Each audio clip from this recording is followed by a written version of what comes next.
some things come softly, like morning light through lace curtains. You don't notice the change until the whole room has shifted. That's how motherhood arrived for me. Not in a sudden flood, but in whispers, ambient sound, early morning birds, faint hum of Lagos traffic in the distance. I remember that morning clearly. The world was just waking up, the kind of dawn that feels like a secret. My small flat was still wrapped in sleep, and so was I, cocooned in the safety of my sheets, my limbs heavy with dreams I'd barely had time to chase. Boom kick. Not harsh, not painful, just consistent, like a knock on a door I didn't know was there. Beep. Small exhale. That was the first time I felt him. Closer. She smiles faintly, almost involuntarily. It wasn't dramatic. No thunderclap, no swelling music. Just this flutter inside me, like the wings of something small but determined. And for the first time in months, I wasn't scared. I wasn't overwhelmed by the list of things I didn't have. A partner, a plan, a stable income. I wasn't ashamed of the judging glances, or the whispered disapproval. Wustzel. And in that stillness, something shifted. Brief pause. Gentle piano music begins. Minimal. In that moment I knew. Whatever I was before, I was more now. Not because I had figured it all out, but because someone was counting on me to try. And just like that, the story of us began. Me and him. Not as a cautionary tale or some tragic statistic, but as something real, something unfolding. I didn't have the words then, but I knew I had time. And every kick, every craving, every silent night filled with fear and fierce hope. It all added up to a kind of becoming. Music swells slightly, warm and slow. I didn't know it yet, but I was building a life out of love.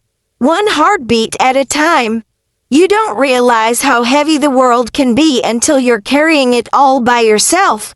I never expected life to hand me a child without warning. But here we were. Me still figuring out how to juggle everything.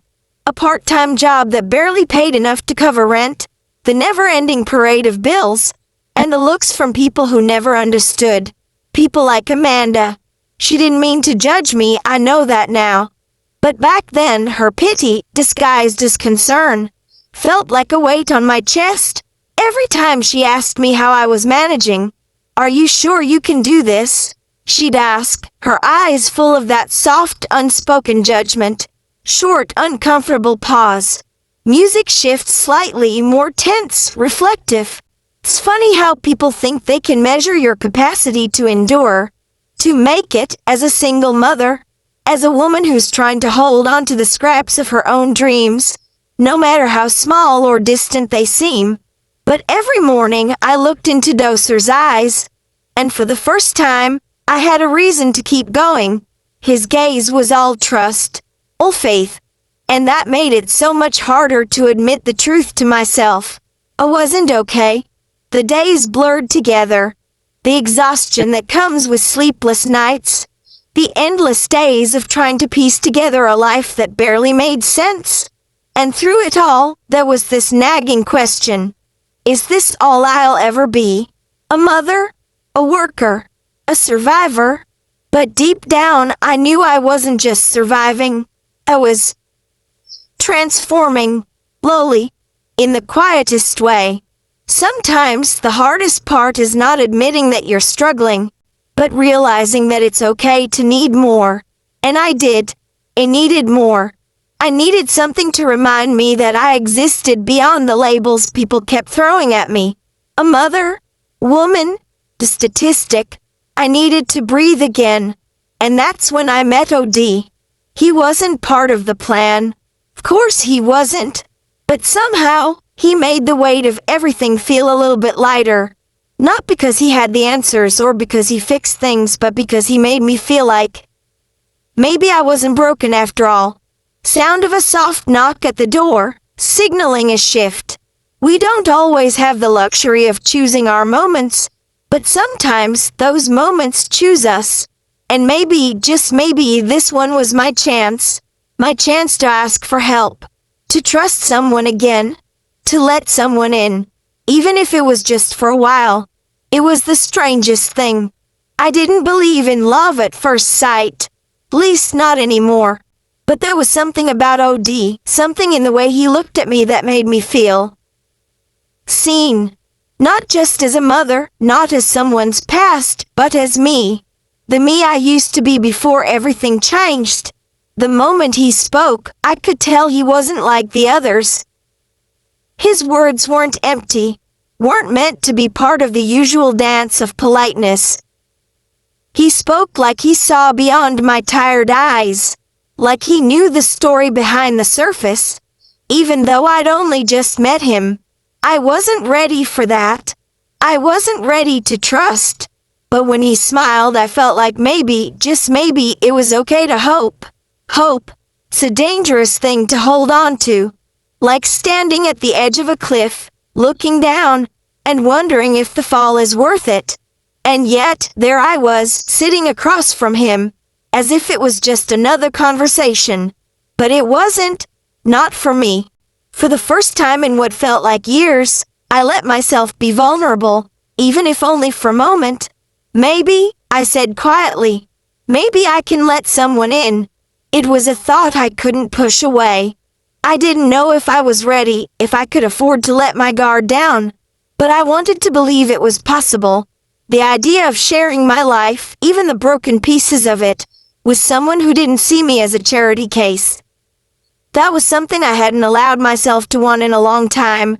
The thing about hope is, it doesn't always come in grand gestures. Sometimes it's in the quiet moments. Shared smile. A conversation that doesn't feel like an interview. Beat. The music becomes more tender, reflective. And for a second, just a second, I wondered if this could be the start of something else. A new chapter. Something better. But I wasn't naive. I couldn't afford to be. Not when every part of me had been trained to guard against disappointment. I looked at OD again, and this time I didn't just see him. I saw the possibility of what could be. And that was terrifying. It was the first time in a long while that I realized that maybe the spark I'd felt wasn't a fantasy. Maybe it was real. Maybe we could be real. The next few weeks passed in a haze. Between working, taking care of Doser, and finding moments to breathe, I barely noticed how much things were changing. But change was inevitable. I tried to ignore it. To tell myself it wasn't real. That I didn't need to entertain the possibility of something new. But OD kept showing up. Not in dramatic ways, but in small, thoughtful gestures. He'd bring Doser little toys, books that weren't just for kids, ones that made me laugh. He'd show up with a coffee when I'd had the worst night, or leave a message that just said, "You doing okay?" I couldn't tell if I was getting stronger or weaker. It was hard to distinguish, but one thing was certain. He made it harder to keep pretending. He made me realize I wasn't just the sum of my struggles. Short pause. Music grows introspective. Sometimes the hardest thing isn't realizing you're ready for something new, but admitting you're worthy of it. Beat. The sound of footsteps growing louder. It was a Thursday evening just like any other. I was on my way to pick up Doser from school when I bumped into Amanda. Her face was tired, but there was an understanding in her eyes that I couldn't ignore. She looked at me carefully before asking, "How are you, really?" I wanted to lie, to brush it off like I always did. But for the first time in forever I couldn't. I felt myself breaking open right there on the sidewalk. Not in some dramatic way, but in a real, raw, honest way. "I'm trying," I said, my voice thick with the weight of everything I hadn't let myself say before. Amanda didn't respond immediately. She just nodded slowly, her gaze softening. Then she said the one thing I didn't expect to hear from her. "You deserve to be happy, you know." Soft sigh. Long pause. It wasn't the words themselves that struck me, but the truth behind them. I had spent so long thinking that my happiness didn't matter, that my life was meant to be about docere and surviving. I had forgotten how to want something for myself. Thought about OD. About how, just a few weeks ago, I wouldn't have even considered the idea of allowing anyone to get close enough to see the parts of me I hid the deepest. But now I wasn't so sure I wanted to keep pretending. That evening, I stood in front of the mirror, staring at my reflection. For so long, all I saw were the marks of motherhood, the bags under my eyes, the weight of years spent wondering how I got here. But tonight something shifted. I saw more than just exhaustion. I saw a woman who had fought for everything she had, who had survived and kept going even when the world tried to tell her she wasn't enough. And I realized in that quiet moment that I was enough. I was more than enough. The knock at the door startled me. I wasn't expecting anyone, and for a second I hesitated. I almost convinced myself it was just another evening of isolation, the safety of hiding behind closed doors. But something inside me pushed me to open it. And there he was, the ego, a slight, almost relieved laugh as she remembers. There are moments in life that define us, not because they are big, but because they make us realize that we can take a step forward. And sometimes, it's the smallest step that changes everything. He was standing there with a grin that made my heart race. A small bouquet of flowers in one hand and his usual calm, reassuring smile on his face.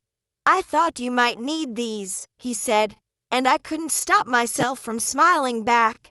Felt different, real. For the first time in a long while, I felt like I wasn't alone. "I'm here, ego. Whenever you're ready." It wasn't an invitation to fix everything, and I knew that. But it was a promise. A promise that I didn't have to carry everything by myself. And maybe, just maybe, it was okay to let him in. The door, which had always been a barrier between me and the world, felt less like a wall and more like an opening. Possibility. Music swells slightly, creating a sense of anticipation. I took a breath, smiled, and opened the door wide. This was the first step. The beginning of something I had been too afraid to reach for. And as he stepped into the apartment, I realized something. Maybe I didn't need to hold it all together anymore. Maybe I could let go just a little and let someone else help carry the weight. Maybe this time it would be different. It was hard to believe how quickly everything had shifted. From the moment I opened that door to OD, the world felt different. The air was thicker. The spaces between us filled with something unspoken, but tangible. Something I hadn't dared let myself acknowledge until that moment. Was soft sigh. It wasn't that I was scared of what might happen next, or the possibility of opening myself to someone again. It was that I had spent so many years burying those feelings. The weight of my responsibilities, the fear that I wasn't enough, that had kept me locked in place. But now there was this new understanding, a realization that maybe, just maybe, I wasn't meant to do it all alone. As I sat across from OD on the couch, the soft glow of the dim lights casting shadows around us, I couldn't help but wonder how we'd gotten here. How had I, so fiercely independent, ended up in this quiet, fragile moment of trust? He looked at me. Really looked at me, as if he could see every layer I had carefully built around myself, and he didn't flinch. His presence wasn't demanding, it was calming. "How's Doser?" he asked, his voice low, grounding. I smiled softly. "He's good. Busy with his projects at school. You know how he gets when he's excited about something." Dee chuckled. "I do. It's one of the things I admire about him, the way he throws himself into everything without hesitation." I watched as OD leaned back, his hands resting on his knees. "I've been thinking," he continued. "I know things have been complicated. But I want you to know I'm here for the long haul. For you, for Doser. Whatever you need. The simplicity of his words took me off guard. He wasn't offering grand promises or asking for something in return. He was just there. And for the first time, I wasn't terrified of that fact. I met his gaze, holding it for a moment before speaking. I don't know if I'm ready for all of this. I've spent so much time protecting myself, keeping people at arm's length. I'm not sure how to let go.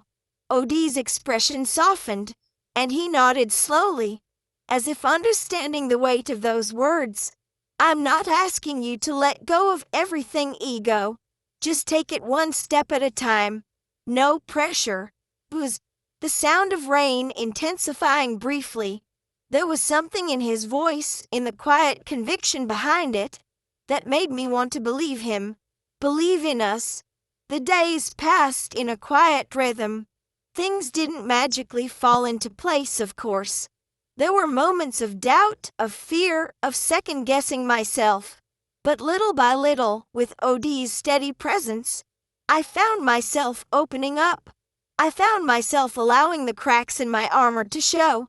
Not in some grand, dramatic way, but in subtle, almost imperceptible shifts. One evening, as I was cleaning up after dinner, I caught Doser watching me from the doorway. He had a thoughtful expression on his face, one I couldn't quite read. "Mom," he said softly, "are you happy?" The question was simple, but it cut deep. I hadn't even realized that my son had been picking up on my moods, on the unspoken tension in the air, but there it was, clear as day. I set the dish down, my hands pausing for a moment as I tried to gather my thoughts. "I'm getting there," I said, my voice surprisingly steady. Doser nodded slowly, as if processing the weight of my words. "You deserve to be happy," he said, echoing Amanda's words from weeks ago. I felt a lump form in my throat. It was so much more than just a simple statement from my son. It was his way of telling me that he could see me, truly see me, and he wasn't afraid of the messiness that came with it. "Thank you, baby," I whispered, my voice thick with emotion. He smiled, his innocent eyes filled with a wisdom that I hadn't expected from someone so young. "I think you should talk to Odie. He's nice." There it was again, that quiet, unspoken truth that had been building up in me. The idea that maybe I didn't have to carry everything alone, that maybe it was okay to lean on someone, even someone like Odie. That night, as I sat in the quiet of my apartment, the rain still tapping against the window, I finally let myself believe it. I didn't have all the answers, but for the first time in a long while I felt like I was on the right path, and I wasn't walking it alone. Weeks turned into months, and with each passing day, the pieces of my life began to fit together in unexpected ways. I learned to forgive myself for the things I had carried too long, for the parts of me I had hidden away. And somewhere along the way, I began to believe that love, real, true love, could still find me. Odie was there always, not pushing, not demanding, but showing up. And slowly we built something steady and real, even in its imperfections. It wasn't perfect, but it was ours. I found myself standing at the edge of a new chapter, one where the future felt uncertain but full of possibility. The weight of motherhood, of sacrifice, of all the years of being Ego had not disappeared, but it had transformed. I had become someone new, not in the sense of erasing the past, but in the way I carried it. I was stronger, and I was ready for what came next. The weeks passed, and with each day, I found myself getting closer to the truth. The truth about me, about my past, about the choices I'd made. I had spent so many years running from it, burying it beneath the daily grind of motherhood, of survival. But it wasn't enough anymore. It wasn't enough to just keep moving forward.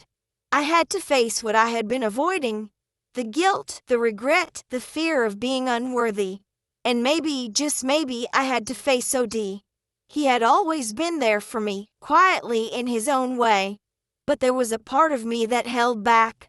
I wasn't sure if I could fully let go, if I could allow myself to be truly vulnerable with him. Not after everything I had been through. I found him sitting at the kitchen table one evening, the soft glow of the lamp casting shadows across his face. He was flipping through some old papers, his brow furrowed in concentration. He looked up as I entered, his expression softening immediately. "You okay?" he asked, his voice gentle, but with an undercurrent of concern. He hesitated. There was so much I wanted to say, so much that had been building inside of me for weeks. But the words felt heavy, like they were stuck in my throat. "I've been thinking about everything," I finally said, my voice quiet, almost hesitant. He nodded slowly. "I figured as much. You've been quieter than usual." I sat down across from him, my hands nervously twisting the edge of my shirt. "I've been running from my past, from the things I've done, the choices I've made. I've told myself that I was just trying to protect Doser, to give him the best life I could. But I think I've been protecting myself too." "Ego," Oda began, his voice low, almost tender. "You don't have to do this alone. You've spent so much time carrying it all by yourself. But it doesn't have to be that way. You're allowed to be human. You're allowed to be imperfect." I felt the lump in my throat grow, but I swallowed it back. I don't know how to let go of all of it. The guilt, the mistakes, the years of pretending that I had everything together when I didn't. I don't know how to be free of it. Odie's gaze softened even more. He reached across the table, his hand hovering for a moment before it rested gently over mine. The touch was quiet, grounding. "You don't have to do it all at once," he said. "Take it one step at a time, one moment. You don't have to carry the whole weight of your past. It's not yours to bear alone." Deep breath. It was the first time in a long while that I felt a sense of relief, like the weight I had been carrying could finally be shared, that I didn't have to carry it all by myself. "I don't know what the future holds," I whispered, "but I think I'm ready to try, to face what I've been avoiding, with you." O squeezed my hand gently, his eyes meeting mine with a quiet understanding. "And I'll be here, for as long as you need me." The months that followed were transformative. Slowly, piece by piece, I began to unpack the layers of my past, to understand the woman I had become, and to accept the choices I had made. I still had moments of doubt, still had days where the weight of everything felt too much to bear, but I didn't face them alone anymore. I had OD by my side, steady and constant. He never rushed me, never pushed me to move faster than I was ready. Instead, he stood by me, waiting patiently as I worked through the tangled mess of my emotions. And as I started to rebuild, to learn how to trust again, both in myself and in the people around me, I began to see the world differently. I saw the possibility of a future, not one defined by the mistakes of the past, but one shaped by the choices I was making now. There were still challenges ahead, still moments of doubt, but for the first time I felt like I was walking forward, not dragging the past behind me. It was a quiet evening when we finally found ourselves in a place of peace together. The tension that had once filled the space between us had dissipated, replaced by something more enduring, something real. Doser was at the table, showing off his latest school project. Full of excitement, Odie and I exchanged a look, something wordless passing between us. There was no grand declaration, no dramatic moment. But in that simple glance, I knew we had crossed a threshold. A new chapter was beginning, not just for me but for all of us. I stood up, walking over to the table to join them, Doser looked up, his face lighting up at the sight of me. Mom, look, I think I might actually get an A on this one. I smiled, my heart swelling with pride. I have no doubt, baby. And for the first time in a long while, I felt like I was exactly where I was supposed to be.